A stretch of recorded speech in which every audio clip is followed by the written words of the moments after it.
लद्दे के मलियां तो आई हाँ। 4 मेरिया बच्चियां ने। मैं माड़ी हाँ, गरीब हाँ। 2 मेरिया बच्चियां शादीशुदा कीतियां ने, उस्मान की वजह तो उजड़ के मेरे घर बैठिया ने। एक मेरी बच्ची जी दिल की मरीज है। SVS तुहाडा शुक्रिया है, तुसीं साडे तक राशन पहुँचाया है, बहुत बहुत शुक्रिया। मैं कली करी, मैं गरीब हाँ, माड़ी है मैं, मेरा अग्गा पिछा कोई नहीं है। दादे पीछे मैं जिंदगी दे दिन चार कर दे बंदा बात बेटी घर खान पीन में कुछ नहीं है ते थल्ले कर दी बेटी बाजारा दे विच करे ते बड़े छोटे नु भी सलामत रखे, लम्मी तंदुरुस्त बनी करे बजाया है तुसी ते जिन्ने भी। अस्सलाम वालेकुम, मेरा नाम सजाद है। मैं किराए के मकान दे रहा। मैं 6 बच्चे ने मेरे। मैं पौने वाला काम करना वा। किसी वक्त घटाड़ी सही बन जाती है।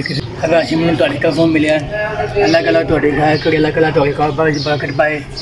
SVS चैनल का बहुत बहुत शुक्रिया जिन्होंने राशन वाले बने पहुँचाया, अल्लाह कला खैर करे।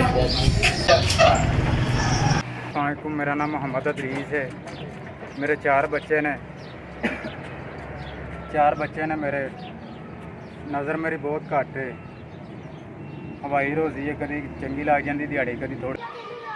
तुहाडा बहुत शुक्रिया SVS, तुहाडा शुक्रिया, तुसें राशन मेरे तक पहुँचाया।